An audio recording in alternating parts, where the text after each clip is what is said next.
Se anche voi siete di quelli che credono che i videogiochi siano una cosa che fa perdere il tempo, una cosa per ragazzini e ragazzine, scansatevi perché sono qua per dimostrarvi che avete torto marcio, perché i videogiochi a oggi sono il settore dell'intrattenimento più redditizio e più fruttuoso fra tutti. Nel 2020 i videogiochi nel mondo hanno fatto registrare introiti che raggiungevano quasi i 200 miliardi di dollari e stiamo parlando di cifre che sono 5 volte quelle fatte registrare dal cinema. Sto parlando di dati internazionali. Già le persone che lavorano con i videogame lo sapevano che erano tutto fuorché un gioco da bambini,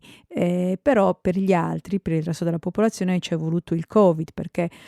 col Covid, quindi parliamo 2019 e poi 2020 eccetera, c'è stato un aumento del 20% nel fatturato dei videogiochi e finalmente anche gli stati, anche le grandi organizzazioni, anche coloro che si occupano di istruzione, anche i governi stanno cominciando a rendersi conto del fatto che i videogiochi non sono semplicemente un gioco, così come il cinema non è un gioco, così come la musica non è un gioco, ma che ci lavorano dietro persone. Ci sono tante professionalità che vengono utilizzate, tante professionalità richieste per la creazione dei videogiochi, e man mano che i videogiochi diventano più complessi, che si usano varie tecniche, varie tecnologie, si richiede sempre di più l'apporto di nuove figure professionali che non esistevano nemmeno qualche anno fa. Quindi apriamo una piccola finestra: se siete alla ricerca di nuove professioni vi consiglio sicuramente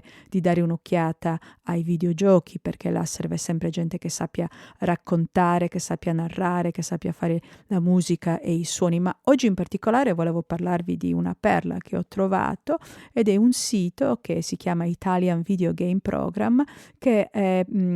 promuove